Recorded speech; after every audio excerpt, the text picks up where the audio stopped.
Ia adalah salah satu dari 500 orang paling berpengaruh di dunia. Fokus hidupnya tidak pernah jauh-jauh dari dunia pendidikan. Siapa dia? Anda ini kan dulu merupakan salah satu anggota komite tim 8. Kemudian Anda menjadi salah satu anggota komite etik KPK.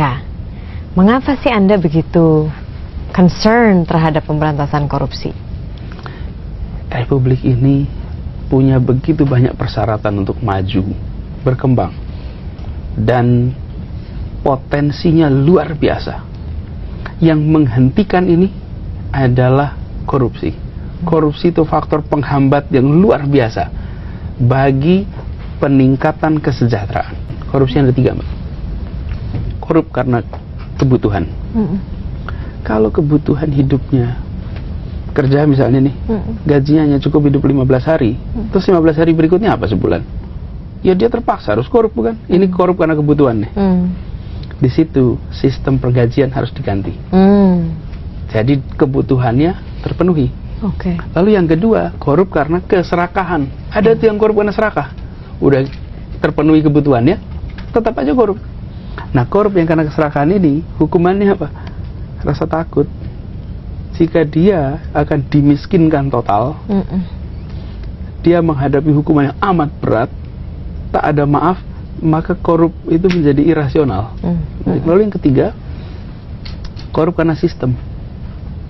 Sistemnya, meskipun orangnya mau baik, sistemnya membuat dia korup. Prosedurnya membuat dia terlibat korupsi. Nah, ini perbaiki sistemnya. Wacana pemiskinan menurut saya harus didorong. Ya. Pemiskinan. Kalau hukuman mati gimana, Pak? Hukuman mati itu, jika sistem hukum kita sudah sempurna, saya rasa nggak masalah. Tapi masalahnya hukum kita ini sering tidak, manusia itu nggak bisa sempurna. Bila ternyata terjadi kekeliruan, bagaimana mengembalikan nyawa yang sudah tiada itu? Dan begitu mereka dimiskinkan, hartanya diambil alih untuk negara, nanti biar para ahli hukum yang memikirkan klausulnya. Tetapi sebagai pilihan, sebagai sikap bangsa ini harus tegas. Dan di situ menurut saya tak ada ampun untuk mereka. Saya merasa giliran kita nih hari ini untuk memerangi korupsi secara all out. Dan itu harus dibangunnya sebenarnya dari rumah. Maksudnya? Menurut saya integritas itu harus dikembali menjadi tonggak utama. Dan itu mulainya di mana? Di rumah.